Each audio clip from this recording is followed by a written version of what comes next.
वसुदेवसुतं देवं कंसचाणूरमर्दनं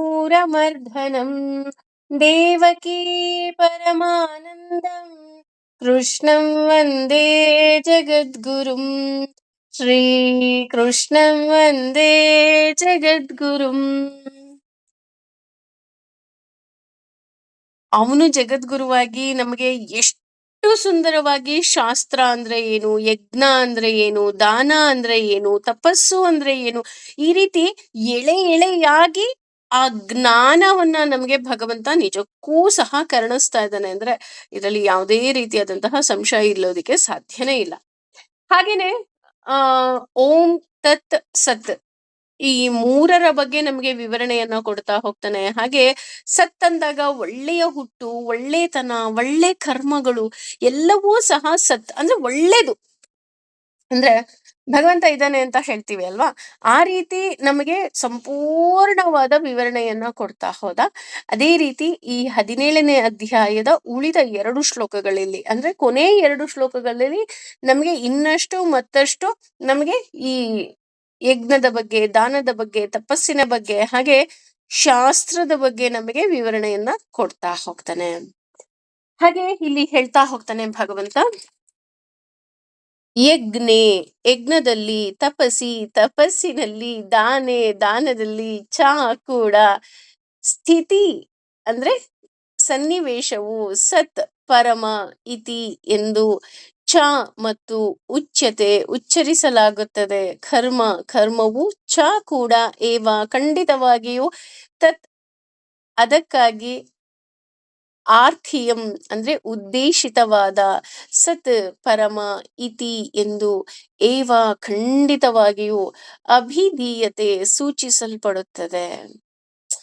ಅಂದ್ರೆ ಅರ್ಜುನ ನೋಡು, ನಾವು ಭಕ್ತಿಯಿಂದ ನಾವು ಏನನ್ನ ಮಾಡ್ತೀವಿ ಅದು ಸತ್. ಹಾಗಾಗಿ ಈ ಸತ್ ಅಂತ ನಾವು ಏನನ್ನ ಸೂಚಿಸ್ತಾ ಹೋಗ್ತೀವಿ, ಇಂತಹ ಯಜ್ಞಗಳನ್ನ ನಾವು ಮಾಡ್ಬೇಕಾದ್ರೆ ಪರಮ ಭಗವಂತನೇ ಎಲ್ಲ ಅಂತ ನಾವು ಸಂಪೂರ್ಣವಾಗಿ ನಾವು ನಂಬುತ್ತಾ ಹೋಗ್ತೀವಿ. ಹಾಗಾಗಿ ಇದೆಲ್ಲವನ್ನ ಅಂದ್ರೆ ನಾವು ಯಾವುದಾದ್ರೂ ಒಳ್ಳೆಯ ಆ ಯೋಚನೆಯಿಂದ ಮಾಡಿದಂತಹ ಯಜ್ಞ, ದಾನ ಮತ್ತೆ ತಪಸ್ಸು ಇದು ಒಳ್ಳೇದು ಅಂತ ಹೇಳ್ತಾ ಹೋಗ್ತಾರೆ. ಹಾಗೇನೆ ಒಬ್ಬ ವ್ಯಕ್ತಿ ಯಜ್ಞ, ದಾನ ಮತ್ತೆ ತಪಸ್ಸನ್ನ ಮಾಡಬೇಕು ಅಂದ್ರೆ ಏನಿರ್ಬೇಕು ಅಂದ್ರೆ ಮೊದಲನೇದಾಗಿ ನಂಬಿಕೆ ಇರ್ಬೇಕು. ಎಂಥ ನಂಬಿಕೆ ಇರಬೇಕು? ಇಲ್ಲ, ಇದು ಅವನ ಪ್ರೀತಿಗೋಸ್ಕರ ಮಾಡ್ತಿರೋದು, ಅವನೇ ನನ್ನ ಕೈಲಿ ಮಾಡಿಸ್ತಾ ಇರೋದು, ಹಾಗಾಗಿ ನನಗೆ ಅವನ ಮೇಲೆ ಸಂಪೂರ್ಣವಾದಂತಹ ನಂಬಿಕೆ ಇದೆ. ಯಾರೋ ಬಂದು ಹೇಳ್ಬೋದು, ಅಯ್ಯೋ ಏನ್ರಿ ನೀವ್ ಅದ್ ಮಾಡಿದ್ರೆ ಒಳ್ಳೇದಾಗತ್ತೆ ಅಂದ್ರಿ, ಇದು ಮಾಡಿದ್ರೆ ಒಳ್ಳೇದಾಗತ್ತೆ ಅಂದ್ರಿ, ನಮಗ್ ಒಳ್ಳೇದೇ ಆಗಿಲ್ಲ, ಹಾಗೆ ಹೀಗೆ ದೇ ಮೇಟಲ್. ಆದ್ರೆ ನಮಗ್ ನಂಬಿಕೆ ಇರ್ಬೇಕು, ಇಲ್ಲ ಅವನಿದ್ದಾನೆ, ಅವನ್ ನನ್ ಕೈ ಬಿಡಲ್ಲ. ಇನ್ನೂ ಸುಂದರವಾಗಿ ಹೇಳ್ತಾ ಹೋಗ್ತಾರೆ, ಯಾರಾದ್ರೂ ಒಬ್ರು ಭಗವಂತನನ್ನ ಪ್ರೀತಿಸ್ಬೇಕಂತೆ. ಯಾಕೆ ಪ್ರೀತಿಸ್ಬೇಕಂತೆ ಗೊತ್ತಾ? ನಿಮ್ಮಲ್ಲಿರುವಂತಹ ನಂಬಿಕೆಯನ್ನ ನೋಡಿ ಅವ್ರು ಪ್ರೀತಿಸೋದಿಕ್ ಶುರು ಮಾಡ್ಬೇಕಂತೆ. ಅಯ್ಯೋ ಅವ್ರು ಅಷ್ಟೊಂದು ಹೇಳ್ತಾರಲ್ಲ, ಅವನು ಹೇಗಿದ್ದಾನೆ ಅಂತ ನೋಡೋಣಪ್ಪ, ಅವನನ್ನ ಟೆಸ್ಟ್ ಮಾಡೋಣಪ್ಪ ಅಂತ ಅವ್ರನ್ನ ಭಗವಂತನನ್ನ ಪ್ರೀತಿಸ್ಬೇಕಂತೆ ಅಲ್ವಾ? ಅದಕ್ಕಿಂತ ಸುಂದರವಾದ ಇನ್ನೊಂದು ಪೂಜೆನೇ ಇಲ್ಲ ಅಂತ ಹೇಳ್ತಾ ಹೋಗ್ತಾರೆ. ಯಾಕೆ ಅಂದ್ರೆ ನಿಮ್ಮಲ್ಲಿ ಇರುವಂತಹ ಆ ಶ್ರದ್ಧೆ, ನಿಮ್ಮಲ್ಲಿ ಇರುವಂತಹ ಆ ನಂಬಿಕೆಯಿಂದ ಇನ್ನೊಬ್ರು ಭಗವಂತನನ್ನ ನಂಬೋ ಹಾಗೆ ಮಾಡ್ತಾರೆ ಅಂತ ಅಂದ್ರೆ, ನಂಬೋ ಹಾಗೆ ಆಗ್ತಾರೆ ಅಂದ್ರೆ ಅದಕ್ಕಿಂತ ಒಳ್ಳೆ ಪೂಜೆ ಇರೋದಕ್ಕೆ ಹೇಗೆ ಸಾಧ್ಯ? ಇಲ್ಲಿ ಭಗವಂತನನ್ನ ನಿಮ್ಮಿಂದ ನೋಡಬೇಕು ಅನ್ನೋ ಉದ್ದೇಶ ಖಂಡಿತ ಇಲ್ಲ.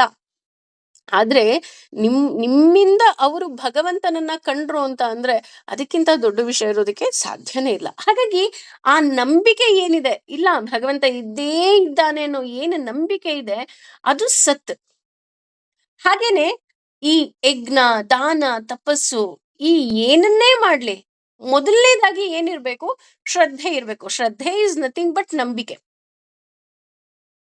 ನಾವು ಯಾವಾಗ ಭಗವಂತನಲ್ಲಿ ಅಚಲವಾದ ನಂಬಿಕೆ ಇರುತ್ತೆ, ಯಾಕೆ ಮಾಡ್ತೀವಿ ಅಂದ್ರೆ ಈ ಎಲ್ಲವನ್ನ ನಾವು ಏನು ಕರ್ಮಗಳನ್ನ ಮಾಡ್ತೀವಿ, ಕರ್ಮ ಇಸ್ ನಥಿಂಗ್ ಬಟ್ ವರ್ಕ್. ಈ ದಾನ, ಯಜ್ಞ, ತಪಸ್ಸು ನಾವು ಯಾವಾಗ ಸಂಪೂರ್ಣವಾಗಿ ನಂಬಿಕೆಯಿಂದ ಮಾಡ್ತೀವಿ, ಆಗ ಅದು ಸತ್ ಸತ್ಕರ್ಮವಾಗುತ್ತದೆ. ನಾವು ಮಾಡುವಂತಹ ಕರ್ಮ, ನಾವು ಮಾಡುವಂತಹ ಕೆಲಸ ಸತ್ಕರ್ಮ ಆಗಬೇಕು. ಅದರಿಂದ ಒಳ್ಳೆಯ ಫಲ ನಮಗೆ ಬರಬೇಕು ಅಥವಾ ಒಳ್ಳೆಯದೇ ಆಗಬೇಕು ಅಂದ್ರೆ ಅದಕ್ಕೆ ಒಂದೇ ಒಂದು ಮಾರ್ಗ. ನೀನದನ್ನ ಸಂಪೂರ್ಣವಾಗಿ ನಂಬಿಕೆ ಇಟ್ಟು ಮಾಡು. ಕರ್ಮದಲ್ಲಿ ನಂಬಿಕೆ ಇರಬೇಕು. ಬೈಕೊಂಡ್ ಮಾಡುವಂಥದ್ದಲ್ಲ. ಅಯ್ಯೋ ಹಂಗಾಗೋಗ್ಬಿಡ್ತು, ಹಿಂಗಾಗೋಗ್ಬಿಡ್ತು, ಹಂಗಾಗತ್ತೆ, ಹಿಂಗಾಗತ್ತೆ. ಬೇಡ. ಹೇಳ್ತೀವಲ್ಲ, ನಿನಗಿಂತ ಸುಂದರವಾಗಿ ನಿನ್ನ ಪಾತ್ರವನ್ನ ಇನ್ನೊಬ್ರು ನಿಭಾಯಿಸೋದಿಕ್ಕೆ ಸಾಧ್ಯವೇ ಇಲ್ಲ ಅಂತ ಭಗವಂತ ನಿನ್ನನ್ನ ರೂಪಿಸಿದಾನೆ ಅಂತ ಅಂದಾಗ XYZ ಯಾರೇ ಆಗಬಹುದು. ಒಂದು ಪುಟ್ಟ ಮಗುವಿನಿಂದ ಹಿಡಿದು ಹಣ್ಣು ಮುದುಕಿಯವರೆಗೆ ಈ ಪ್ರಪಂಚದಲ್ಲಿ ಎಷ್ಟು ಜನ ಇದ್ದಾರೆ, ಅಷ್ಟೂ ಜನನೂ ಅಷ್ಟೇ. ಅವ್ರಿಗಿಂತ ಚೆನ್ನಾಗಿ ಅವ್ರ ಪಾತ್ರ ನಿಭಾಯಿಸಕ್ ಸಾಧ್ಯನೇ ಇಲ್ಲ ಅಲ್ವಾ? ನಾವ್ ಅನ್ಕೊಳ್ತೀವಿ, ಅಯ್ಯೋ ಅವ್ರು ತುಂಬಾ ಚೆನ್ನಾಗಿದ್ದಾರೆ, ಇವ್ರು ತುಂಬಾ ಚೆನ್ನಾಗಿದ್ದಾರೆ, ಅವ್ರು ಹಾಗಿದ್ದಾರೆ, ಇವ್ರು ಹೀಗಿದ್ದಾರೆ. ಅಯ್ಯೋ ನಾನ್ ಅವ್ರ ಸ್ಥಾನದಲ್ಲಿ ಇದ್ದು ಬಿಟ್ಟಿದ್ರೆ ನಾನು ಏನೇನೋ ಮಾಡ್ಬಿಡ್ತಿದ್ದೆ. ಇಲ್ಲ ರೀ. ಯಾಕೆ ಅಂತ ಅಂದ್ರೆ ನಿನ್ನಿಂದ ಇನ್ನೇನೋ ಕೆಲಸ ಆಗ್ಬೇಕಾಗಿರತ್ತೆ. ಹಾಗಾಗಿ ನೀನು ಇಲ್ಲಿದೀಯಾ. ನೀನು ನಿನ್ನ ಮಕ್ಕಳನ್ನ ನೋಡ್ಕೊಳ್ಳೋದಿರ್ಬೋದು, ನಿನ್ನ ಅತ್ತೆ ಮಾವನ ಸೇವೆ ಇರ್ಬೋದು. ಯಾಕೆ ಅಂದ್ರೆ ಇದೆಲ್ಲ ಪೂರ್ವ ನಿರ್ಧಾರಿತ. ನಮ್ಮ ಜೀವನದಲ್ಲಿ ಯಾರೆಲ್ಲ ಬಂದಿದ್ದಾರೆ, ಈಗ ಹೇಳ್ತಾ ಹೋಗ್ತಾರಲ್ಲ, ಸೀತೆಯನ್ನ ಮದುವೆ ಮಾಡ್ಕೊಡ್ಬೇಕಾದ್ರೂ ಸಹ ಜನಕ ಮಹಾರಾಜನಿಗೆ ಗೊತ್ತಿರುತ್ತೆ, ಇವನು ದಶರಥನ ಮಗ, ಇವನು ಮಹಾರಾಜ, ಹಾಗಾಗಿ ನಾನು ಇವನಿಗೆ ಮದುವೆಯನ್ನ ಮಾಡ್ಕೊಡ್ತೀನಿ ಅಂತ ಒಳ್ಳೆ ಮನಸ್ಸಿನಿಂದನೇ ಮದುವೆ ಮಾಡ್ಕೊಡ್ತಾನೆ. ಆದ್ರೆ ಪಾಪ ಸೀತೆ ಅರಮನೆಯಲ್ಲಿ ಆರಾಮಾಗಿದ್ಲಾ ಅಂತ ನೋಡುವಾಗಾಗಿದ್ರೆ ಖಂಡಿತ ಇಲ್ಲ ರೀ. ಪಾಪ ಕೆಲವೇ ದಿನಗಳಲ್ಲಿ ಆಕೆ ಏನ್ ಮಾಡ್ತಾಳೆ, ವನವಾಸಕ್ಕೆ ಹೋಗ್ಬಿಡ್ತಾಳೆ. ಅಯ್ಯೋ ವನವಾಸಕ್ಕೆ ಹೋದ್ಲು, ವನವಾಸದಲ್ಲಿ ಚೆನ್ನಾಗಿದ್ಲಾ? ಇಲ್ಲ, ಅಲ್ಲಿ ಬಂದ ರಾವಣ ಕರೆದುಕೊಂಡು ಹೋಗಿ ಸಾಗರದ ಆಚೆ ಕೂರಿಸ್ಬಿಟ್ಟ. ನೋಡಿ, ವ್ಯಾಲೆಂಟೈನ್ಸ್ ಡೇ ವೀಕ್ ಅಲ್ವಾ? ಆ ಆದ್ರೆ ಈ ವ್ಯಾಲೆಂಟೈನ್ಸ್ ಡೇ ವೀಕು, ಪ್ರೇಮಿಗಳು ಇದೆಲ್ಲ ಹೇಳ್ತೀವಲ್ಲ, ನಿಜವಾದ ಪ್ರೇಮಿ ಯಾರು ಅಂದ್ರೆ ಭಗವಂತನಿಗಿಂತ ಸುಂದರವಾದ ಪ್ರೇಮಿ, ನಿಜವಾದ ಪ್ರೇಮಿ ಇನ್ನೊಬ್ಬ ಇರೋದಕ್ಕೆ ಸಾಧ್ಯನೇ ಇಲ್ಲ. ಯಾಕೆ ಅಂತ ಅಂದ್ರೆ ಇವತ್ತು ನಮ್ಮನ್ನ ಪ್ರೀತಿಸೋರು ಮನೆಯನ್ನ ಕಟ್ಟಿಸ್ಕೊಡ್ಬೋದು, ರೋಸ್ ನ ಕೊಡ್ಬೋದು, ಟೆಡಿ ಕೊಡ್ಬೋದು, ಚಾಕ್ಲೇಟ್ ಕೊಡ್ಬೋದು, ವಾಟ್ ಎವರ್ ಇಟ್ ಈಸ್, ಏನ್ ಬೇಕಾದ್ರೂ ಕೊಡ್ಬೋದು ರೀ. ಆದ್ರೆ ಭಗವಂತ ಅವನು ಪ್ರೀತಿಸಿದಂತಹ ಸೀತೆಗೋಸ್ಕರ ಒಂದು ಸಾಗರಕ್ಕೇನೆ ಒಂದು ಸೇತುವೆ ಕಟ್ಟಿ ಹೋಗ್ತಾನೆ ಅಂದ್ರೆ ಅದಕ್ಕಿಂತ ಆ ಪ್ರೀತಿಗೆ ಪ್ರೂಫ್ ಬೇಕಾ? ಬೇಡ ಅಲ್ವಾ?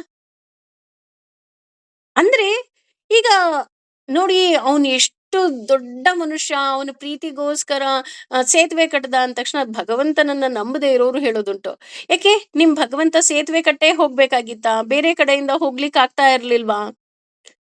ಭಗವಂತ ಅವನು ಏನು ಬೇಕಾದ್ರೂ ಸಾಧನೆ ಮಾಡ್ಬೋದಿತ್ತು ಅಲ್ವಾ?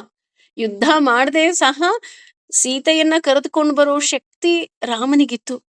ರಾಮ ಸರ್ವಂತರ್ಯಾಮಿ, ಅವನ್ ಎಲ್ಲಾ ಕಡೆ ಇದ್ದಾನೆ ಅಲ್ವಾ? ಭಗವಂತ ಸರ್ವಂತರ್ಯಾಮಿ. ಆದ್ರೆ ಅವನು ಯಾಕೆ ಸೇತುವೆ ಕಟ್ಟದ್ನಪ್ಪ ಅಂತ ನೋಡ್ಬೇಕು ಅಂದಾಗ ಸೇತುವೆ ಕಟ್ಟಿದ್ದ ಅವನಿಗೋಸ್ಕರ ಅಲ್ಲ, ಅವನನ್ನು ನಂಬಿದಂತಹ ವಾನರಿಗೋಸ್ಕರ ಅಲ್ವಾ?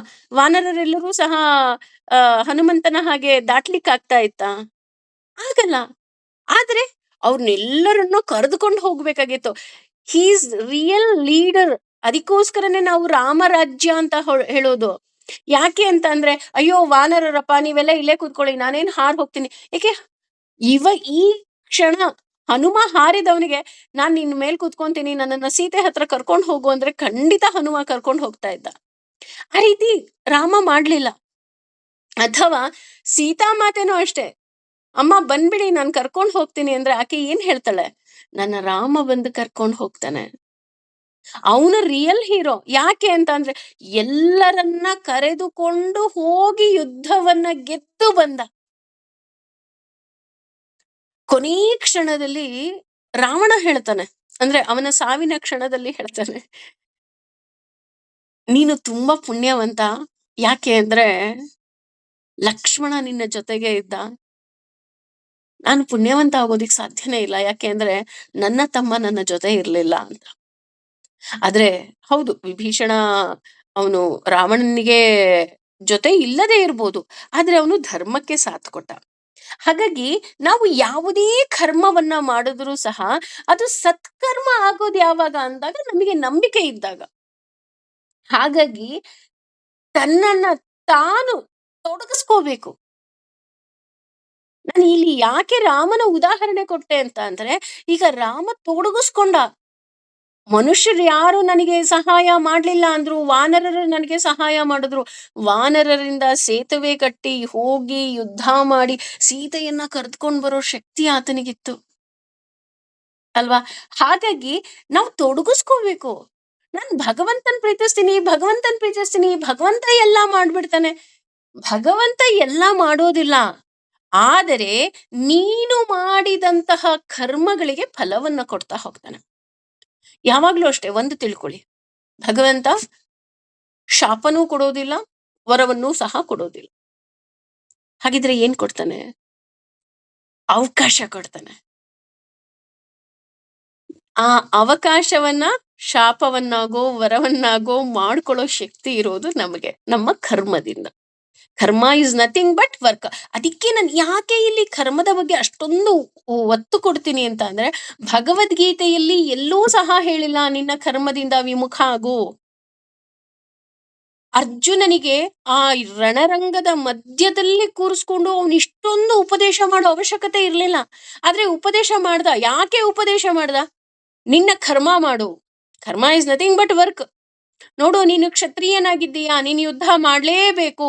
That is your duty. ಅದ್ರ ಅರ್ಥ ಏನು?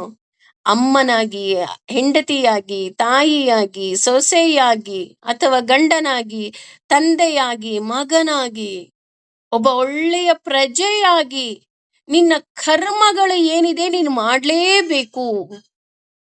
ಇವತ್ತು ನಾನು ಅಪ್ಪ ನನ್ನ ಕೈಲಿ ಆಗಲ್ಲಪ್ಪ, ನಾನು ಇದೆಲ್ಲ ಬಿಟ್ಟು ಹೋಗಿ ನಾನು ಕಾವಿ ಹಾಕೊಂತೀನಿ, ನೋ. ಅಥವಾ ಹಾಲು ಉಣಿಸೋ ಮಗು ಹಿಡ್ಕೊಂಡು, ಇಲ್ಲ ನನಗ್ ದುಡ್ಡೇ ಇಂಪಾರ್ಟೆಂಟು, ನನ್ನ ಮಗುನ್ ಬಿಟ್ಬಿಟ್ಟು ಆಫೀಸಿಗೆ ಹೋಗ್ತೀನಿ, no.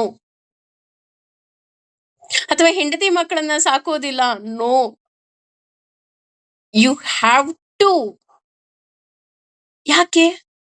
That is your duty. ಅಂದ್ರೆ ಭಗವದ್ಗೀತೆಯ ಮೂಲಕ ಭಗವಂತ ನಮ್ಮ ಡ್ಯೂಟಿ, ನಮ್ಮ ಕರ್ತವ್ಯವನ್ನ ಜ್ಞಾಪಿಸಿಕೊಡ್ತಾ ಹೋಗ್ತಾನೆ. ಡ್ಯೂಟಿ ಅಂದ ತಕ್ಷಣ ನಮ್ಗೆ ಯಾವ್ದೋ ಕೆಲ್ಸಕ್ಕೆ ಹೋಗ್ತಾ ಇದೀವ, ಇಲ್ಲ. ನಿನ್ನ ಕೆಲಸ ಏನು, ನೀನ್ ಹೇಗಿರ್ಬೇಕು, ಹೇಗ್ ಮಾಡ್ಬೇಕು, ಪ್ರತಿಯೊಂದನ್ನು ನಮಗೆ ಎಳೆ ಎಳೆ ಎಳೆ ಎಳೆಯಾಗಿ ಹೇಳ್ಕೊಡ್ತಾ ಹೋಗ್ತಾನೆ. ಹಾಗಾಗಿ ನಾವು ಯಾವಾಗ ನಮ್ಮನ್ನ ನಾವು ತೊಡಗಿಸ್ಕೊಳ್ತಾ ಹೋಗ್ತೀವಿ, ಆಗ ನಮ್ಮ ವ್ರತ ಇರ್ಬೋದು, ನಮ್ಮ ಜ್ಞಾನ ಇರ್ಬೋದು, ನಮ್ಮ ಚಿಂತನೆ ಇರ್ಬೋದು, ಪ್ರತಿಯೊಂದು ಸಹ ಅವನಲ್ಲಿ ಸೇರ್ತಾ ಹೋಗತ್ತೆ. ಯಾರಲ್ಲಿ ಅಂದ್ರೆ ಅವನೇ ಸತ್. ನನ್ನ ಜ್ಞಾನ, ನನಗೆ ಜ್ಞಾನ ಬೇಕು, ಭಗವಂತ ನನಗೆ ಜ್ಞಾನ ಕೊಡು, ನನಗೆ ಭಗವಂತ ಜ್ಞಾನ ಕೊಡು, ಯಾವ ರೀತಿ ಕೊಡ್ತಾ ಹೋಗ್ತಾನೆ? ಅದಕ್ಕೆ ತಕ್ಕ ಹಾಗೆ ಗುರುಗಳನ್ನು, ಅದಕ್ಕೆ ತಕ್ಕ ಹಾಗೆ ಪುಸ್ತಕಗಳನ್ನು, ಗ್ರಂಥಗಳನ್ನು ನನಗೆ ಒದಗಿಸೋ ಮೂಲಕ ಆತ ನಮ್ಮನ್ನ ಕೈ ಹಿಡಿದು ನಡೆಸ್ತಾ ಹೋಗ್ತಾನೆ. ಹಾಗೆ ವ್ರತಗಳು, ಎಷ್ಟೋ ಬಾರಿ ನಾವೇನ್ ಮಾಡ್ತೀವಿ ಅಂದ್ರೆ, ಶಾಸ್ತ್ರದಲ್ಲಿ ಇಲ್ಲದೆ ಇರೋ ವ್ರತಗಳನ್ನೆಲ್ಲ ಮಾಡೋದಕ್ಕೆ ಶುರು ಮಾಡ್ಬಿಡ್ತೀವಿ. ಖಂಡಿತ ಆ ರೀತಿ ಮಾಡಬಾರ್ದು.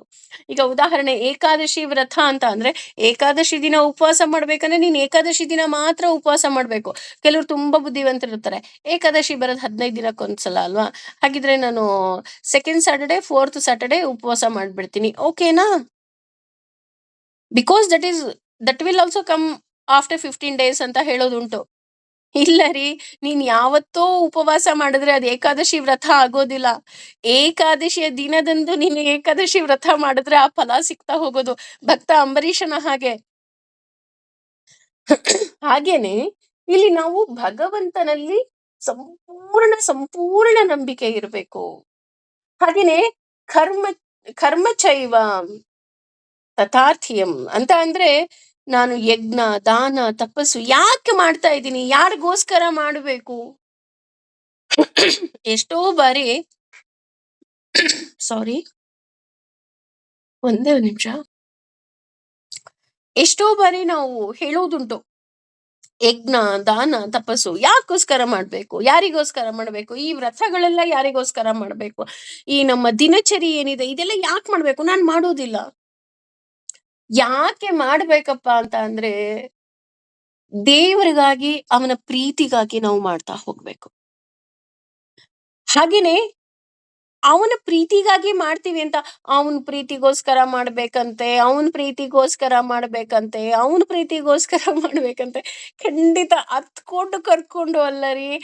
ದೇವ್ರ ಮೇಲೆ ನಂಬಿಕೆಯಿಂದ ಮಾಡ್ಬೇಕು. ಇಲ್ಲಪ್ಪ ಅವನಿದಾನೆ, ಅವನ್ ನನ್ಗೋಸ್ಕರ ಏನೆಲ್ಲ ಮಾಡಿದ್ದಾನೆ. ಅವನಿಗೆ ಒಂದು ಥ್ಯಾಂಕ್ ಯು ಹೇಳೋ ಮೂಲಕ ನಾನು ಈ ರೀತಿ ಮಾಡ್ಬೇಕು ಅನ್ನುವಂತಹ ಅಪಾರವಾದ ಶ್ರದ್ಧೆ, ಅಪಾರವಾದ ನಂಬಿಕೆ ನನ್ನಲ್ಲಿದ್ದು ನಾನು ಮಾಡ್ತಾ ಹೋಗ್ಬೇಕು. ಹಾಗೇನೆ ಆಗ ನನಗೆ ಯಾವಾಗ ಅವನ ಮೇಲೆ ನಿಜವಾದ ಪ್ರೀತಿ, ನಿಜವಾದ ನಂಬಿಕೆ ಇರುತ್ತೆ, ಆಗ ನಾನೇನ್ ಮಾಡ್ತೀನಿ, ನಾನು ಅವನ ಪ್ರೀತಿಗಾಗಿ ನನ್ನ ಎಲ್ಲ ಕರ್ಮಗಳಲ್ಲಿ ತೊಡಗಿಸ್ಕೊಳ್ತಾ ಹೋಗ್ತೀನಿ. ಆ ರೀತಿ ತೊಡಗಿಸ್ಕೊಳ್ಳೋದು ಹೇಗಪ್ಪ ಅಂತ ಅಂದ್ರೆ, ಮಾನಸಿಕವಾಗಿ ಇರುವುದ್ರ ಮೂಲಕ. ನಿನ್ನೆ ತಾನೇ ಕತೆ ಕೇಳಿದ್ವಿ ಅಲ್ವಾ? ಒಬ್ಬ ಜಿಪುಣ ಹೇಗೆ ಮಾನಸಿಕವಾಗಿ ಪೂಜೆಯನ್ನ ಮಾಡಿದಾಗ ಭಗವಂತ ಬಂದ. ಅಂದ್ರೆ ಮಾನಸಿಕವಾಗಿ ನಾವು ಯಾವಾಗ, ಏಕೆ ಅಂತಂದ್ರೆ, ಕೆರೆಯ ನೀರನ್ನು ಕೆರೆಗೆ ಚೆಲ್ಲಿ ಈ ಹಣ್ಣು ಹಂಪಲು ಹೂವು ಪತ್ರ ಪುಷ್ಪ ಇದೆಲ್ಲವುದೂ ಸಹ ಅವನೇ ಕೊಟ್ಟಿದ್ದು ರೀ.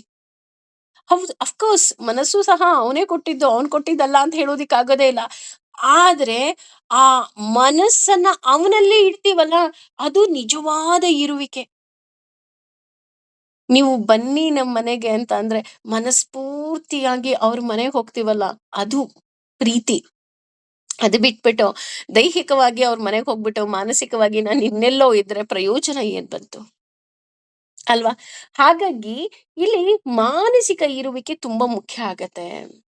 ತಥಾರ್ಥಿಯಂ, ಅವನ ಪ್ರೀತಿಗಾಗಿ ಯಾವುದೇ ರೀತಿಯಾದಂತಹ ಸ್ವಾರ್ಥವಿಲ್ಲದ ಹಾಗೆ. ಕೆಲವರು ಧರ್ಮ ಕಾರ್ಯವನ್ನ ಮಾಡ್ತೀವಿ ಅಂತ ಹೇಳ್ತಾ ಮುಖವಾಡವನ್ನ ಧರಿಸಿ ಮಾಡೋದುಂಟು. ಆದ್ರೆ ಯಾಕೆ ಮಾಡ್ತಾರೆ ಅಂತ ಅವ್ರನ್ನೇನಾದ್ರು ತುಂಬಾ ಡೀಟೇಲ್ ಆಗಿ ಕೇಳಿ. ಇಲ್ಲ, ಈ ಧರ್ಮ ಕಾರ್ಯವನ್ನ ಮಾಡಿದಾಗ ಅವರೆಲ್ಲರೂ ನನ್ನನ್ನ ನಂಬಿಡ್ತಾರೆ. ನಾನು ದೇವಸ್ಥಾನಕ್ಕೆ ಕರ್ಕೊಂಡು ಹೋಗ್ಬಿಡ್ತೀನಿ. ನಾನು ಆ ದೇವಸ್ಥಾನಕ್ಕೆ ಕರ್ಕೊಂಡು ಹೋಗೋದ್ರಿಂದ ಒಬ್ಬೊಬ್ಬರಿಂದ ಇಷ್ಟಿಷ್ಟು ದುಡ್ಡು ಕಲೆಕ್ಟ್ ಮಾಡ್ಬಿಡ್ತೀನಿ. ನನಗೆ ಇಷ್ಟು ದುಡ್ಡು ಬಂದ್ಬಿಡುತ್ತೆ. ಅದರಿಂದ ನನ್ನ ಮನೆ ನಡೆಯುತ್ತೆ. ನೋ. ಯಾವಾಗ್ಲೂ ಸಹ ಭಗವಂತನ ನಾಮ, ಭಗವಂತನ ಸೇವೆ ಯಾಕಿರ್ಬೇಕು ಅಂದ್ರೆ, ಭಗವಂತನ ಪ್ರೀತಿಗಾಗಿ ಇರ್ಬೇಕೇ ವಿನಃ ನನಗೆ ಯಾವುದೋ ಹಣ ಬರತ್ತೆ ಅಥವಾ ಇನ್ನೇನೋ ಬರತ್ತೆ, ಹೆಸರು ಬರತ್ತೆ, ಅದಕ್ಕೋಸ್ಕರ ದಯಮಾಡಿ ದಯಮಾಡಿ ಯಾರೂ ಸಹ ಭಗವಂತನ ಹೆಸರನ್ನ ಉಪಯೋಗಿಸ್ಕೊಳ್ಳಬೇಡಿ. ಭಗವಂತ ನಿಮ್ಗೆ ಕೈಕಾಲು ಕೊಟ್ಟಿದ್ದಾನಲ್ವಾ? ಕೊಟ್ಟಿದ್ದಾನೋ ಕೊಟ್ಟಿಲ್ವೋ? ಕೈಕಾಲು ಕೊಟ್ಟಿದ್ದಾನೆ, ಜ್ಞಾನವನ್ನ ಕೊಟ್ಟಿದ್ದಾನೆ. ಹಾಗಾಗಿ ಆ ಎಲ್ಲ ಜ್ಞಾನವನ್ನ, ಆ ಶಕ್ತಿಯನ್ನ ನೀವು ನಿಮ್ಮ ಅನುಕೂಲಕ್ಕೆ ತಕ್ಕ ಹಾಗೆ ಒಳ್ಳೆಯ ಕೆಲಸವನ್ನ ಮಾಡ್ತಾ, ಅಲ್ಲೂ ಧರ್ಮ ಮಾರ್ಗದಲ್ಲಿ ನಡೀತಾ ನೀವು ಹಣವನ್ನ ಸಂಪಾದನೆ ಮಾಡ್ಬೋದು. ಆದ್ರೆ ಭಗವಂತನ ಹೆಸರಿನಲ್ಲಿ ಯಾವಾಗ ನೀವು ಹಣವನ್ನ ಸಂಪಾದನೆ ಮಾಡ್ತಾ ಇದ್ದೀರಾ, ಆಗ ನೀವು ಖಂಡಿತವಾಗಿಯೂ ಮೋಕ್ಷವನ್ನ ಪಡೆಯೋದಿಕ್ಕೆ ಸಾಧ್ಯವೇ ಇಲ್ಲ. ನನಗೂ ಸಹ ಮೊದ್ಲು ಇಂಥವ್ರನ್ನೆಲ್ಲ ನೋಡಿದಾಗ ನನಗೆ ಕೋಪ ಬರ್ತಾ ಇತ್ತು. ಅಯ್ಯೋ! ಭಗವಂತನ ಹೆಸರಲ್ಲಿ ಈ ರೀತಿ ಮಾಡ್ತಾರಲ್ಲಪ್ಪ, ಎಷ್ಟು ಸರಿ. ಆದ್ರೆ ಈಗ ನಿಜ ಹೇಳ್ತಾ ಇದ್ದೀನಿ, ಅಂತಹವರನ್ನ ನೋಡಿದಾಗ ನನಗೆ ಅಯ್ಯೋ ಅನ್ಸುತ್ತೆ. ಯಾಕೆ ಅಂತ ಅಂದ್ರೆ, ಅವ್ರು ಎಷ್ಟು ಪಾಪ ಮಾಡ್ತಿದಾರಲ್ವಾ? ಮುಂದೆ ಅವ್ರು ಯಾವ ಜನ್ಮದಲ್ಲಿ ಹುಟ್ಟುತ್ತಾರಪ್ಪ, ಅಲ್ವಾ? ಯೋಚನೆ ಮಾಡಿ. ಹಾಗಾಗಿ ಸ್ವಾರ್ಥ ಇರಬಾರ್ದು. ಭಗವಂತನ ಪ್ರೀತಿ ಅಂದ್ರೆ ನಿಷ್ಕಾಮ. ನನಗೇನೋ ಬೇಡ, ನೀನ್ ಬೇಕು. I want you. ಯಾಕೆ ಅಂತ ಅಂದ್ರೆ, ನನ್ನನ್ ಮತ್ತೆ ಭೂಮಿ ಮೇಲೆ ಕಳಿಸ್ಬೇಡ ಭಗವಂತ. ಅಲ್ವಾ? ಆಲ್ರೆಡಿ ನಾವ್ ಈ ಭೂಮಿ ಮೇಲೆ ಹುಟ್ಟಿ, ನಾವು ಎಷ್ಟು ಜನ್ಮ ಹುಟ್ಟಿದೀವೋ ನಮಗ್ ಗೊತ್ತಿಲ್ಲ. ಅಥವಾ ಇನ್ನು ಎಷ್ಟು ಜನ್ಮ ಹುಟ್ತೀವೋ ಅದೂ ಗೊತ್ತಿಲ್ಲ. ಯಾಕೆ ಅಂತಂದ್ರೆ ಭಗವಂತ ಮುಂಚೆನೆ ಹೇಳ್ಬಿಟ್ಟಿದ್ದಾನೆ, ನೀನು ನನ್ನನ್ನ ಸೇರ್ಬೇಕು ಅಂದ್ರೆ ಜನ್ಮ ಜನ್ಮಗಳ ಪುಣ್ಯದ ಫಲ ಬೇಕು ಅಂತ. ಹಾಗಿರುವಾಗ ನಾವು ಅವನನ್ನ ನಿಷ್ಕಾಮವಾಗಿ we don't know what is our age. ಆದ್ರೆ ಅಟ್ ದಿಸ್ ಟೈಮ್, ಈ ಸಮಯದಲ್ಲಿ ನನಗೆ ಗೊತ್ತಾಯ್ತಲ್ವಾ ಅವನನ್ನ ನಿಷ್ಕಾಮವಾಗಿ ಪ್ರೀತಿಸ್ಬೇಕು ಅಂತ. ಸೊ ನಿಷ್ಕಾಮವಾಗಿ ಪ್ರೀತಿಸೋಣ. ಯಾರಿಗ್ ಗೊತ್ತು, ಪ್ರೀತಿಯಿಂದ ಕರೆದ ತಕ್ಷಣ ಅವನು ಏನು ಬೇಕಾದ್ರೂ ಕೊಡ್ತಾನೆ ಅಂದಾಗ ನಮ್ಗೆಲ್ಲ ಮೋಕ್ಷ ಕೊಡೋದಿಲ್ವಾ? ಮೋಕ್ಷವನ್ನ ಕರುಣಿಸೋದಿಲ್ವಾ? ಯೋಚನೆ ಮಾಡಿ.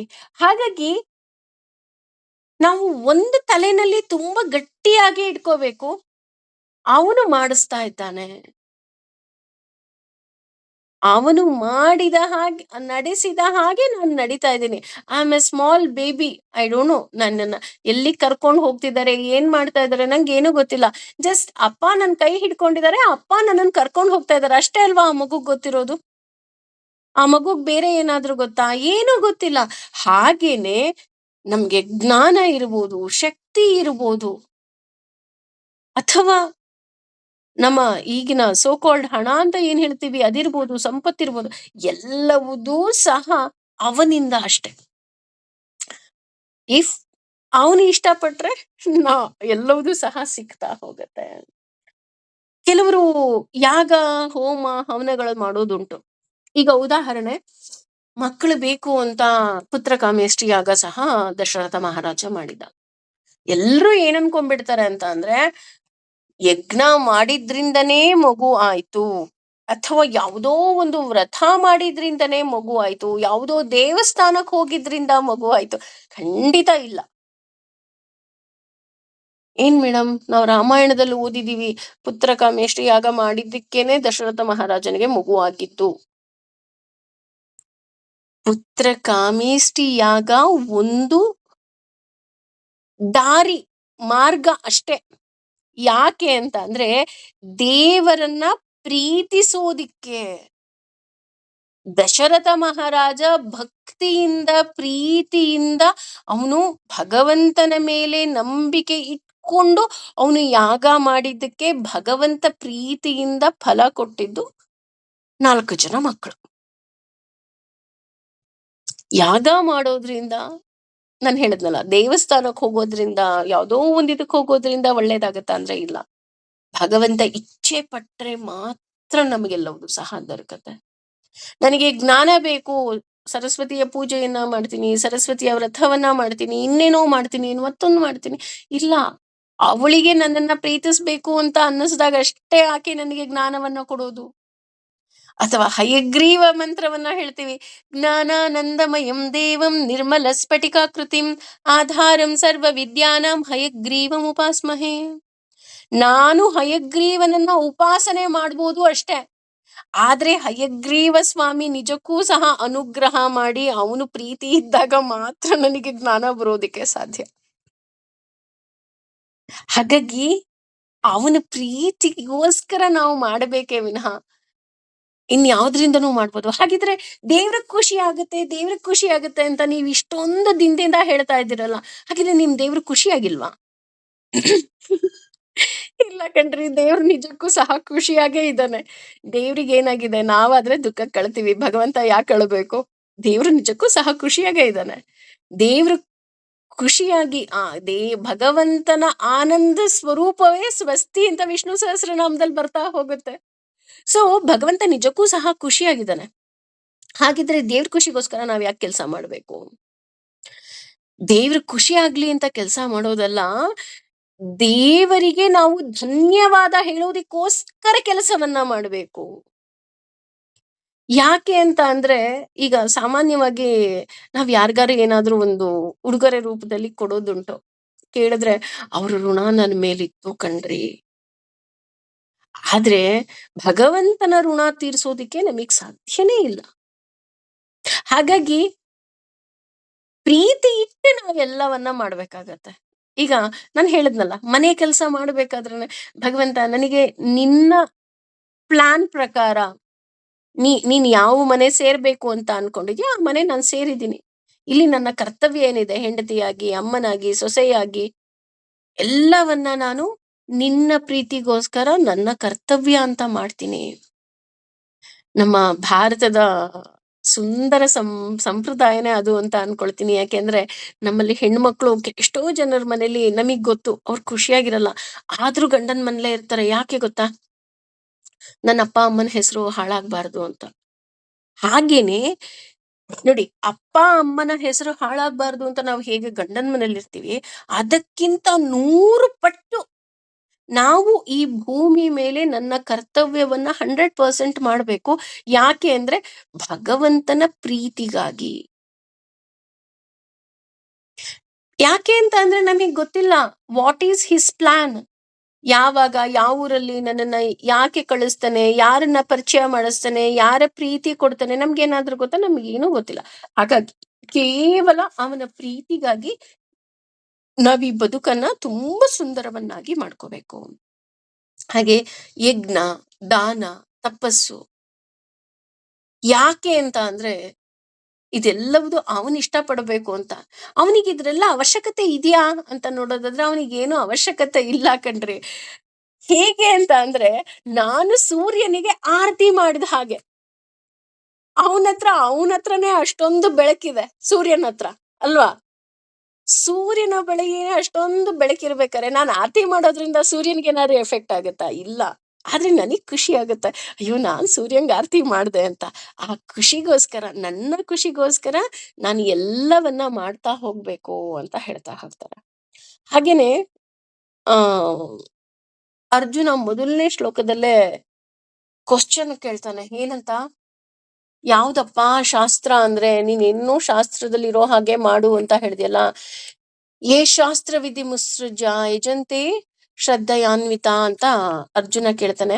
ಪಾಪ ಅರ್ಜುನ ಕೇಳಿದ್ರಲ್ಲೂ ತಪ್ಪೇ ಇಲ್ಲ. ಯಾಕೆ ಅಂತ ಅಂದ್ರೆ ಅವನು 16ನೇ ಅಧ್ಯಾಯದಲ್ಲೇ ಭಗವಂತ ಹೇಳ್ಬಿಡ್ತಾನೆ, ನೀನ್ ಏನೇನ್ ಮಾಡ್ತೀಯೋ ಅದೆಲ್ಲವೂ ಸಹ ಶಾಸ್ತ್ರಬದ್ಧವಾಗೇ ಇರ್ಬೇಕು ಅಂತ. ಸೊ ಶಾಸ್ತ್ರ ಮುಖ್ಯನಾ, ಶ್ರದ್ಧಾ ಮುಖ್ಯನಾ ಅಂತ ಅಂದ್ರೆ ಹೌದು, ಶ್ರದ್ಧೆನೇ ಮುಖ್ಯ ಅಂತ ಹೇಳ್ತಾ ಹೌದಾ. ಅದು ಇನ್ನೂ ಮುಂದುವರೆದು ನಮ್ಮ ಶ್ರದ್ಧೆ ಹೇಗಿರ್ಬೇಕು ಅಂತ ಭಗವಂತ ಹೇಳ್ತಾ ಹೋಗ್ತಾನೆ. ಅಶ್ರದ್ಧೆಯ, ಶ್ರದ್ಧೆ ಇಲ್ಲದೆ, ಹುತಂ ಯಜ್ಞದಲ್ಲಿ ಅರ್ಪಿಸಲ್ಪಟ್ಟ, ದತ್ತಂ ನೀಡಲ್ಪಟ್ಟದ್ದು, ತಪಃ ತಪಸ್ಸು, ತಪ್ತಂ ಆಚರಿಸಲ್ಪಟ್ಟ, ಕೃತ್ನಂ ಅನುಷ್ಠಾನ ಮಾಡಲ್ಪಟ್ಟಿದ್ದು, ಚ ಕೂಡ, ಯತ್ ಯಾವುದೋ, ಅಸತ್ ಮಿಥ್ಯೆ ಇತಿ ಎಂದು ಉಚ್ಯತೆ ಹೇಳಲ್ಪಡುತ್ತದೆ. ಪಾರ್ಥ, ಪೃಥಯ ಪುತ್ರನೇ, ನ ಎಂದಿಗೂ ಇಲ್ಲ, ಚ ಕೂಡ, ತತ್ ಅದು, ಪ್ರತ್ಯೇ ಮರಣದ ನಂತರ, ನ ಉ ಅಥವಾ ಇಲ್ಲ, ಈಹ ಈ ಜನ್ಮದಲ್ಲಿ. ಅಂದ್ರೆ ಅರ್ಜುನನಿಗೆ ಹೇಳ್ತಾ ಹೋಗ್ತಾನೆ ಭಗವಂತ, ಯಾವುದು ಶ್ರದ್ಧೆ ಇಲ್ಲದೆ ನಾವು ಕೆಲಸ ಮಾಡ್ತೀವಲ್ವಾ, ಅದು ನೀನು ಸತ್ತ ಮೇಲಲ್ಲ, ನೀನು ಇದ್ದಾಗ್ಲೂ ಸಹ ಅದು ನರಕಕ್ಕೆ ಕರ್ಕೊಂಡು ಹೋಗ್ತಾ ಹೋಗುತ್ತೆ. ಅಂದ್ರೆ ಈಗ ನಾವು ಕುಂತಿಯನ್ನೇ ನಾವು ಎಕ್ಸಾಂಪಲ್ ಆಗಿ ತಗೋಬೇಕಾಗುತ್ತೆ. ಯಾಕೆ ಅಂತ ಅಂದ್ರೆ ನಮ್ಮೆಲ್ಲರಿಗೂ ಗೊತ್ತು, ಕುಂತಿ ಹುಟ್ಟುತ್ತಿದ್ದ ಹಾಗೆ ತಂದೆ ತಾಯಿಗಳ ಜೊತೆ ಬೆಳೆಯೋದಿಲ್ಲ. ಆಕೆಯನ್ನ ಯಾರಿಗೋ ದತ್ತು ಕೊಟ್ಬಿಡ್ತಾರೆ. ಯಾರೋ ದತ್ತು ಕೊಟ್ಬಿಟ್ರೆ ಅವಳು ಖುಷಿಯಾಗಿದ್ಲ ಅಂತ ನೋಡೋಕೋದ್ರೆ ಇಲ್ಲ, 8ನೇ ವರ್ಷದಲ್ಲೇ ಋಷಿಗಳ ಆಶ್ರಮದಲ್ಲಿ ಅವಳು ಸೇವೆಯನ್ನ ಮಾಡ್ತಾಳೆ. ಅವಳು ಎಷ್ಟು ಚೆನ್ನಾಗಿ ಸೇವೆ ಮಾಡ್ತಾಳಪ್ಪ ಅಂತ ಅಂದ್ರೆ ಹೋಗ್ತಾ ಹೋಗ್ತಾ ಅವಳಿಗೆ ಒಂದು ಮಂತ್ರದ ಉಪದೇಶವನ್ನು ಕೊಟ್ಬಿಟ್ಟು ಹೋಗ್ಬಿಡ್ತಾರೆ. ಹೌದಾ, ಇದೇನಪ್ಪಾ ಇದು ಮಂತ್ರದ ಉಪದೇಶ ಅಂತ ಸುಮ್ನೆ ಆಕೆ ಏನೂ ಗೊತ್ತಿಲ್ಲದೆ ಉಚ್ಚಾರಣೆ ಮಾಡಿದ್ರೆ ನೋಡಿದ್ರೆ ಸೂರ್ಯ ಬಂದ್ಬಿಡ್ತಾನೆ. ಸೂರ್ಯ ಬಂದು ಹೋಗ್ಲಿ ಸುಮ್ನೆನಾದ್ರೂ ಹೋದ್ನಾ ಅಂತ ಅಂದ್ರೆ ಸುಮ್ನೆ ಹೋಗೋದಿಲ್ಲ. ಒಂದು ಮಗುವನ್ನು ಕೊಟ್ಟು, ಅಂದ್ರೆ ಕರ್ಣನನ್ನು ಕೊಟ್ಬಿಟ್ಟು ಹೋಗ್ತಾನೆ. ಏನ್ ಮಾಡ್ಬೇಕು ಅಂತ ಗೊತ್ತಾಗೋದಿಲ್ಲ. ಆ ಮಗುವನ್ನ ಆಕೆ ನೀರಿನಲ್ಲಿ ಬಿಟ್ಬಿಡ್ತಾಳೆ. ಹೋಗ್ಲಿ ಮದ್ವೆ ಆದ್ಮೇಲೆ ಆದ್ರೂ ಅವಳು ಚೆನ್ನಾಗಿದ್ಲ ಅಂದ್ರೆ ಇಲ್ಲ. ಪಾಂಡು ರೋಗವನ್ನ ಹೊಂದಿದಂತಹ ಪಾಂಡುವನ್ನ ಮದ್ವೆ ಆಗ್ತಾಳೆ. ಹೋಗ್ಲಿ ಮದ್ವೆ ಆದ್ಮೇಲೆ ಚೆನ್ನಾಗಿದ್ಲ? ಇಲ್ಲ. ಅವಳಿಗೆ ಇನ್ನೊಬ್ಳು ಸೌತಿನೂ ಬರ್ತಾಳೆ. ಆಮೇಲೆ ನೋಡಿದ್ರೆ ಹೋಗ್ಲಿ ಆಮೇಲಾದ್ರೂ ಚೆನ್ನಾಗಿದ್ರ? ಇಲ್ಲ. ಆತನನ್ನು ಕಳ್ಕೊಳ್ತಾಳೆ. ಆಮೇಲೆ ನೋಡಿದ್ರೆ 5 ಜನ ಮಕ್ಕಳು, ಅಂದ್ರೆ ಇವಳದು 3 ಮತ್ತೆ ನಕುಲ ಸಹದೇವ ಎಲ್ಲರನ್ನ ಮಂತ್ರದಿಂದ ಪಡಿತಾಳೆ. ಹೆಜ್ಜೆ ಹೆಜ್ಜೆಗೆ ನೋವನ್ನ ಅನುಭವಿಸ್ತಾಳೆ. ಕೊನೆಗೆ ಕೃಷ್ಣ ಹೇಳ್ತಾನೆ, ಅದು ಸೋದರತ್ತೆ ಬೇರೆ. ನಾನು ಇಷ್ಟೊಂದೆಲ್ಲ ನಿನ್ನ ಮಕ್ಕಳಿಗೆ ಹೆಜ್ಜೆ ಹೆಜ್ಜೆಗೆ ನಾನು ಜೊತೆಗಿದ್ದೆ ಯಾಕೆ ಗೊತ್ತಾ? ಕೇವಲ ನೀನು ನನ್ನ ಮೇಲಿಟ್ಟಂತಹ ನಂಬಿಕೆಗೋಸ್ಕರ ನಾನ್ ಜೊತೆಗಿದ್ದೆ ಅಷ್ಟೇನೆ. ನಿನಗೇನ್ ವರ ಬೇಕು ಕೇಳು ಅಂತ ಕೇಳ್ತಾನೆ. ನಮ್ಮೆಲ್ರಿಗೂ ಗೊತ್ತು ಆಕೆ ಕೇಳೋದೊಂದೇ, ನನಗೆ ಕಷ್ಟ ಕೊಡು. ಯಾಕೆಂದ್ರೆ ಕಷ್ಟದಲ್ಲಿ ನಿನ್ ಜೊತೆಗಿರ್ತೀಯಲ್ಲ, ನಿನ್ ಜೊತೆಗಿದ್ರೆ ಸಾಕು, ನನಗ್ ಬೇರೆ ಏನೂ ಬೇಡ. ಸೊ ಇಲ್ಲಿ ಪಾರ್ಥ ಅಂತ ಬಂದಾಗೆಲ್ಲ ನಮ್ಗೆ ಕುಂತಿ ನೆನಪಾಗ್ಬೇಕು. ಕುಂತಿ ನೆನಪಾದಾಗೆಲ್ಲ ಈ ಎಷ್ಟೋ ಕಥೆನೂ ನಮ್ ತಲೆಗ್ ಬರ್ಬೇಕು. ಯಾಕೆ ಅಂತ ಅಂದ್ರೆ ಅವಳ ಹಾಗೆ ಯಾರೂ ಇಲ್ಲ. ಹಾಗೇನೆ ಕುಂತಿಯ ಮಗ ಅಂತ ಅಂದ್ರೆ ಶ್ರದ್ಧೆಯಿಂದನೇ ನೀನ್ ಎಲ್ಲ ಕರ್ಮವನ್ನ ಮಾಡ್ತಾ ಇದೀಯ. ಹಾಗಾಗಿ ಯಜ್ಞ, ದಾನ, ತಪಸ್ಸು ಇದೆಲ್ಲ ಏನಿದೆ ಇದರಲ್ಲಿ ಮುಖ್ಯವಾಗಿ ನಮಗೆ ಶ್ರದ್ಧೆನೇ ಮುಖ್ಯ. ಈ ಯಜ್ಞ ಅಂತ ಅಂದ್ರೆ ಏನು? ಆಹುತಿ ಹಾಕೋದು. ಆಹುತಿ ಹಾಕೋದು ಅಂದ್ರೆ ಏನು? ಭಗವಂತನಿಗೆ ನಾವು ಅರ್ಪಿಸುವ ಆಹಾರ. ನಮ್ಮೆಲ್ಲರಿಗೂ ಗೊತ್ತು ಅಗ್ನಿಗೆ 7 ನಾಲಿಗೆಗಳು. 7 ನಾಲಿಗೆಯಿಂದ ಆ ಆಹಾರವನ್ನ ಆತ ಸ್ವೀಕಾರ ಮಾಡ್ತಾ ಹೋಗ್ತಾನೆ. ಅಂದ್ರೆ ಆಹಾರ ರೂಪದಲ್ಲಿ ನಾವು ದೇವತೆಗೆ ಕೊಡುವಂತಹ ವಸ್ತುವೇ ಆಹುತಿ. ಸೊ ನೀವು ಯಜ್ಞಕ್ಕೆ ಹಾಕ್ಬೇಕಾದ್ರೆ 100 ಸಲ ಯೋಚನೆ ಮಾಡಿ. ಹಣ ಹಾಕಿದ್ರೆ ನಿಮ್ಮ ತಟ್ಟೆಗೂ ಹಣ ಹಾಕಿದ್ರೆ ನೀವು ಹಣ ತಿಂತೀರಾ? ಅಥವಾ ನಿಮ್ಮ ತಟ್ಟೆಗೆ ಸೀರೆ ಹಾಕಿದ್ರೆ ಸೀರೆ ತಿಂತೀರಾ?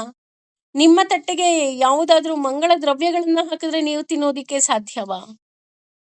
ಹಾಗೇನೆ ಭಗವಂತನು ಅದ್ಯಾವುದನ್ನೂ ತಿನ್ನೋದಿಕ್ಕೆ ಸಾಧ್ಯ ಇಲ್ಲ.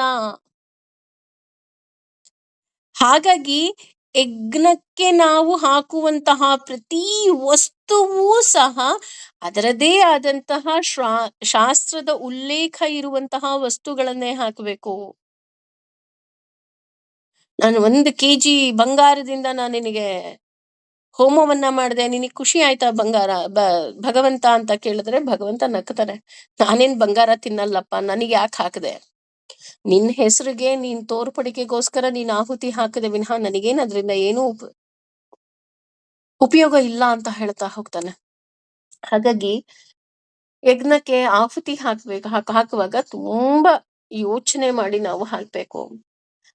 ಅಭಿಷೇಕನೇ ಬೇರೆ, ಆಹುತಿನೇ ಬೇರೆ, ಅಲಂಕಾರನೇ ಬೇರೆ. ಅಭಿಷೇಕ ಅಂದ್ರೆ ಏನು? ಸ್ನಾನ ಮಾಡಿಸೋದು. ಆಗ ನೀವು ಪಂಚದ್ರವ್ಯಗಳಿಂದ ಪಂಚಗವ್ಯಗಳಿಂದ ನಾವು ಅಭಿಷೇಕವನ್ನ ಮಾಡ್ತಾ ಹೋಗ್ತೀವಿ. ಸೀರೆಯನ್ನ ಕೊಡ್ತೀವಿ. ಯಾಕೆ? ಅಲಂಕಾರ ಮಾಡ್ಕೋತಾಯಿ. ಎಲ್ಲರಿಗೂ ಸೀರೆ ಕೊಡೋದಿಕ್ಕಾಗೋದಿಲ್ಲ. ಅದಕ್ಕೆ ನಮ್ಮ ಸಂಪ್ರದಾಯದಲ್ಲಿ ಎಷ್ಟು ಸುಂದರವಾಗಿದೆ. ಗೆಜ್ಜೆ ವಸ್ತ್ರವನ್ನ ಭಗವಂತನಿಗೆ ಹಾಕಿದ್ರೆ ಸಾಕು, ಪೀತಾಂಬರ ಕೊಟ್ಟ ಹಾಗೆ. ನೋಡಿ ಅವನ್ ಪಾಪ ಕಾಸ್ಟ್ಲಿ ತಿಂಗೂ ಕೇಳಲ್ಲ, ಗೆಜ್ಜೆ ವಸ್ತ್ರ ಹಾಕಮ್ಮ ಸಾಕು ಅಂತ ಹೇಳ್ತಾನೆ ಅಲ್ವಾ? ಹಾಗಾಗಿ ಆಹುತಿ ಹಾಕ್ಬೇಕಾದ್ರೆ ನಾವು ಗಮನವಿಟ್ಟು ಹಾಕ್ಬೇಕಾಗತ್ತೆ. ನಾವ್ ಏನೇ ಮಾಡ್ಲಿ ಒಂದಂತೂ ನಮ್ಮ ಬಾಯಲ್ಲಿ ಸದಾ ಇರ್ಬೇಕು, ಇದಂ ನಮಃ. ಇದು ನಂದಲ್ಲ ಭಗವಂತ, ಕೆರೆಯ ನೀರನ್ನು ಕೆರೆಗೆ ಚೆಲ್ಲಿ ನೀನ್ ಕೊಟ್ಟಿದ್ ನಾನ್ ನಿನಗೆ ಕೊಡ್ತಾ ಇದ್ದೀನಿ ಅಷ್ಟೇ. ಹುತಂ ಅಂದ್ರೆ ಆಹುತಿ. ಹಾಗೇನೆ ನಂಬಿಕೆ ಇಲ್ಲ ಅಂದ್ರೆ ಅದು ಅಸತ್ತಾಗತ್ತೆ. ನೋಡಿ, ನಾನ್ ರೇಷ್ಮೆ ಸೀರೆ ಹಾಕದೆ ಗೊತ್ತಾ ಆಹುತಿಗೆ, ಬಂಗಾರದ ಗೆಜ್ಜೆ ಹಾಕದೆ, ಒಡ್ಯಾಣವನ್ನ ಹಾಕದೆ. ಭಗವಂತ ಕೇಳ್ತಾನೆ, ನಾನೇನ್ ಕೇಳಿದ್ನಪ್ಪ ನಿನಗೆ ಹಾಕು ಅಂತ? ನಾನೇನ್ ಕೇಳಿಲ್ವಲ್ಲ ನಿನಗೆ, ನಾನ್ ಹೇಳಿದ್ನ ನಿನಗೆ ಹಾಕು ಅಂತ ಭಗವಂತ ಕೇಳ್ತಾನಷ್ಟೆ. ನಾವು ತಿಳಿಯದೆ ನಂಬಿಕೆ ಇಲ್ಲದೆ ಯಾವ ಯಜ್ಞ, ದಾನ, ತಪಸ್ಸು ಏನೇ ಮಾಡಿದ್ರು ಸಹ ಅದು ಕೌಂಟಿಗೆ ಬರೋದೇ ಇಲ್ಲ. ಶಾಸ್ತ್ರಕ್ಕೆ ಅನುಗುಣವಾಗಿ ನಂಬಿಕೆ ಇಟ್ಟು ಮಾಡಬೇಕು. ಯಾರಾದ್ರೂ ಏನಾದ್ರೂ ಈಗ ಸಪೋಸ್ ನಮಗೆ ಗೊತ್ತಿಲ್ಲದೆ ನಾವು ಪುರೋಹಿತರನ್ನ ಕರಿತೀವಿ, ಅದಕ್ಕೆ ತಕ್ಕಂತಹವರನ್ನ ಕರಿತೀವಿ, ಪೂಜೆಯನ್ನ ಮಾಡಿ ಪುನಸ್ಕಾರವನ್ನ ಮಾಡಿ ಅಂತ ನಾವು ಹೇಳ್ತೀವಿ. ಆದ್ರೆ ನಿಜವಾದ ಒಬ್ಬ ಭಕ್ತ ಏನಿದ್ದಾನೆ ಅವನು ಕೇಳ್ತಾನೆ, ಯಾವ ಶಾಸ್ತ್ರದಲ್ಲಿದೆ ದಯವಿಟ್ಟು ನನಗೆ ಹೇಳ್ತೀರಾ? ನನಗ್ ಗೊತ್ತಿಲ್ಲ.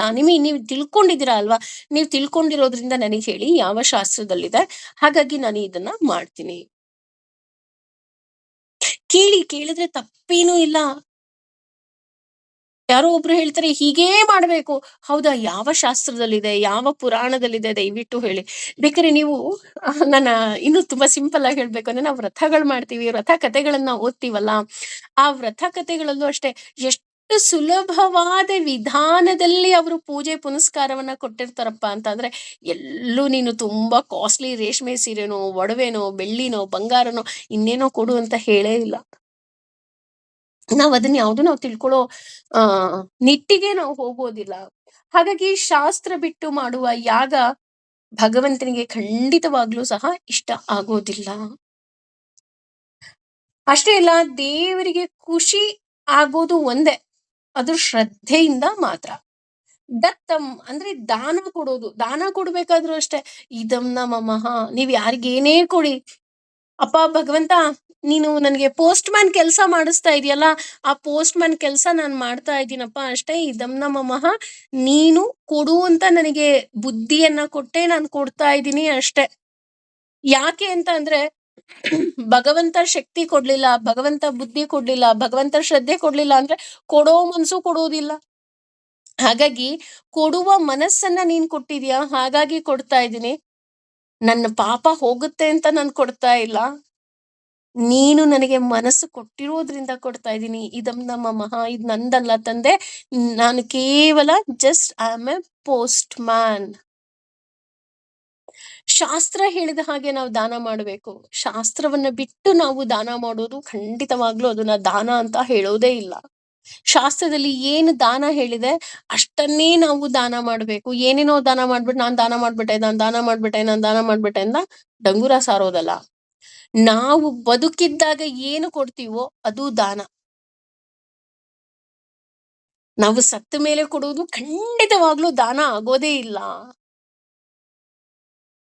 ಈಗ ನೀನು ಬದುಕಿದ್ಯಾ, ನಿನ್ಗೆ ಉಸಿರಿದೆ, ನಿನ್ನಲ್ಲಿ ಭಗವಂತ ಇದ್ದಾನೆ. ಇದಮ್ನ ಮಮಃ, ಭಗವಂತ ಇದು ನನ್ನದಲ್ಲ, ಆ ವ್ಯಕ್ತಿಗೆ ಇದು ಅನುಕೂಲ ಆಗುತ್ತೆ ಅಂತ ನಾನು ಕೊಡ್ತಾ ಇದ್ದೀನಿ ಅಷ್ಟೇ. ಇದು ನಿಜವಾದ ದಾನ. ಹಾಗೇನೆ ತವಸ್ತಪ್ತಂ ಅಂದ್ರೆ ದೇಹವನ್ನ ದಂಡಿಸೋದು ಸಹ ಅಲ್ಲಿ ಶ್ರದ್ಧೆ ಇರಬೇಕು. ನಾನು ಆಗ್ಲೇ ಹೇಳದ್ನಲ್ಲ, ಏಕಾದಶಿ ವ್ರತ ಇರ್ಬೋದು, ಅಥವಾ ಯಾವುದೋ ಒಂದು ದಿನ. ಈಗ ಫಾರ್ ಎಕ್ಸಾಂಪಲ್ ತುಂಬಾ ಜನ ಮಾಡೋದುಂಟು. ಇವತ್ ಗುರುವಾರ ಕಂಡ್ರಿ, ದೇವ್ರ ಹೆಸರಲ್ಲಿ ಉಪವಾಸ ಮಾಡ್ತೀನಿ, ರಾಯರ ಹೆಸರಲ್ಲಿ ಉಪವಾಸ ಮಾಡ್ತೀನಿ, ಬಾಬಾ ಅವರ ಹೆಸರಲ್ಲಿ ಉಪವಾಸ ಮಾಡ್ತೀನಿ.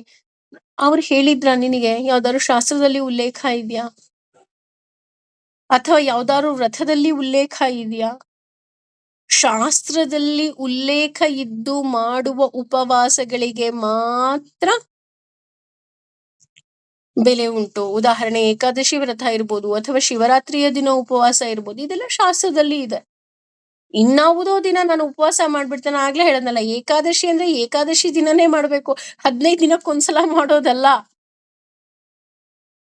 ಏಕಾದಶಿ ಇನ್ಯಾವತ್ತೋ ಬಂತು, ಇವತ್ತು ಆಫೀಸ್ ರಜಾ, ಅದಕ್ಕೆ ನಾನು ಸ್ಯಾಟರ್ಡೇಸ್ ನಾನು ಉಪವಾಸ ಮಾಡ್ತೀನಿ.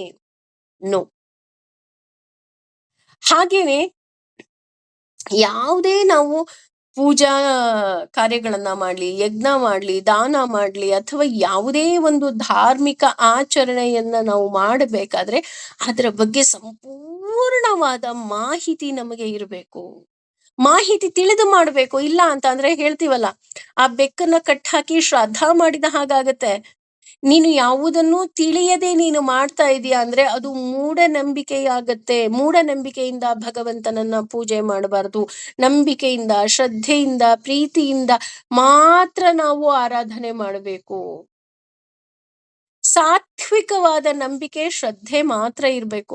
ಇಲ್ಲ ಅಂತಂದ್ರೆ ಅದು ರಾಜಸ ಮತ್ತು ತಾಮಸ ಗುಣದ ಏನು ಪ್ರಭಾವ ಇರುತ್ತೆ ಅಥವಾ ಫಲ ಇರುತ್ತೆ, ಅದು ನಮಗೆ ದೊರಕ್ತಾ ಹೋಗತ್ತೆ. ಹಾಗೇನೆ ಇಲ್ಲಿ ಭಗವಂತ ಎಷ್ಟು ಸುಂದರವಾಗಿ ಹೇಳ್ತಾನೆ ಅಂದ್ರೆ, ನಾವು ಯಾವುದೇ ಕಾರ್ಯವನ್ನ ಮಾಡಿದಾಗ್ಲೂ ಸಹ ಅದು ಶಾಸ್ತ್ರಬದ್ಧವಾಗಿಲ್ಲ ಅಂದ್ರೆ ಅದು ನರಕವೇ ಗತಿ ಅಂತ ಹೇಳ್ತಾ ಹೋಗ್ತಾರೆ. ನೀನು ಇಲ್ಲೂ ಸುಖವಾಗಿರೋದಿಲ್ಲ.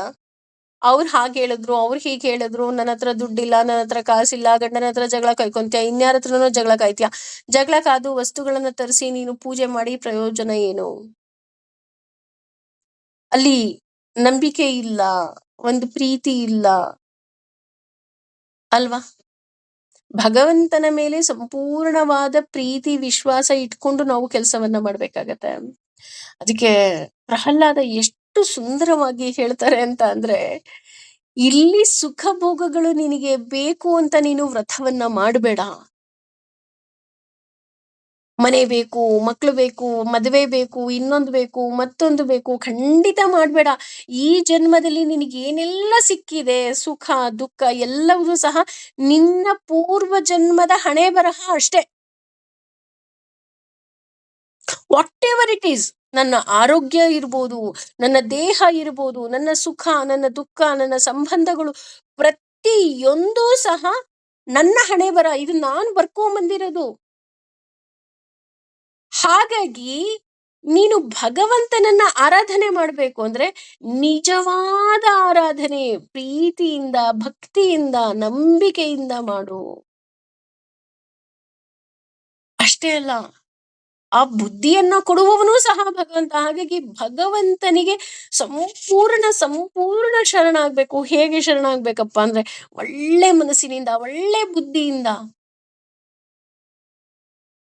ಭಗವಂತ, ನನಗ ಒಳ್ಳೆ ಮನಸ್ಸು, ಒಳ್ಳೆ ಬುದ್ಧಿಯನ್ನ ಕೊಡು.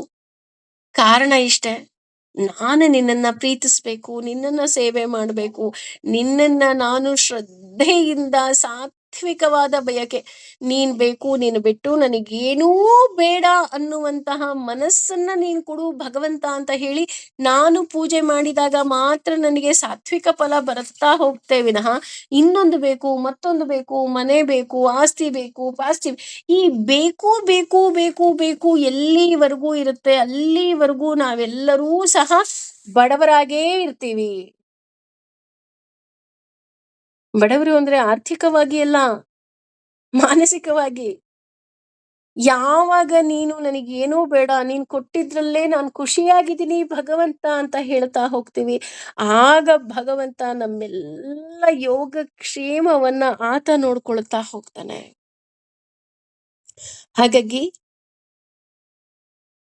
ಅರ್ಜುನ ಕೇಳಿದಂತಹ ಪ್ರಶ್ನೆಗೆ ಇಲ್ಲಿ ಭಗವಂತ ಹೇಳ್ತಾ ಇರೋದು, ಕೇವಲ ಶ್ರದ್ಧೆಯಿಂದ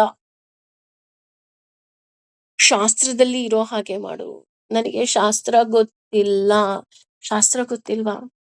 ಭಗವದ್ಗೀತೆಯಲ್ಲಿ ನಾನು ಏನೆಲ್ಲ ನೋಡಿದ್ದೀನಿ, ಎಲ್ಲ ವೇದಗಳ, ಎಲ್ಲ ಶಾಸ್ತ್ರಗಳ ಸಾರವೇ ಭಗವದ್ಗೀತೆ. ಭಗವದ್ಗೀತೆಯಲ್ಲಿ ನಾನು ಹೇಗ್ ನೋಡ್ತಿದ್ದೀನಿ ಹಾಗೆ ನೀನ್ ನಡ್ಕೋ ಸಾಕು. ಏನ್ ನೋಡ್ತಿದ್ದಾನೆ?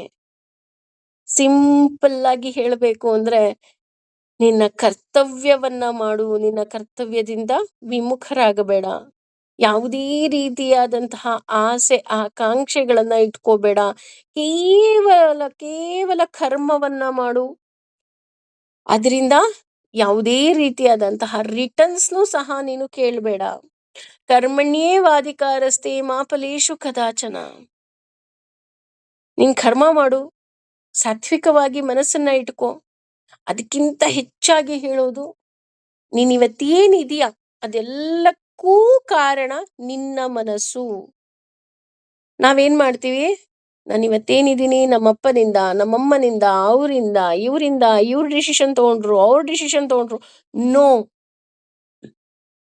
ಎಲ್ಲವುದೂ ಸಹ ನಿನ್ನ ಮನಸ್ಸಿನಿಂದ, ನಿನ್ನ ಇಚ್ಛೆಯಿಂದ. ಹಾಗಾಗಿ ಇಷ್ಟು ದಿನ ನಾವು ಹೇಗ್ ನೋಡ್ಕೊಂಡ್ವು ನನಗ್ ಗೊತ್ತಿಲ್ಲ ಅಲ್ವಾ, ಇನ್ಕ್ಲೂಡಿಂಗ್ ಮೀ, ನನ್ನ ಸಮೇತ ನಾನು ಹೇಳ್ತಾ ಇರೋದು.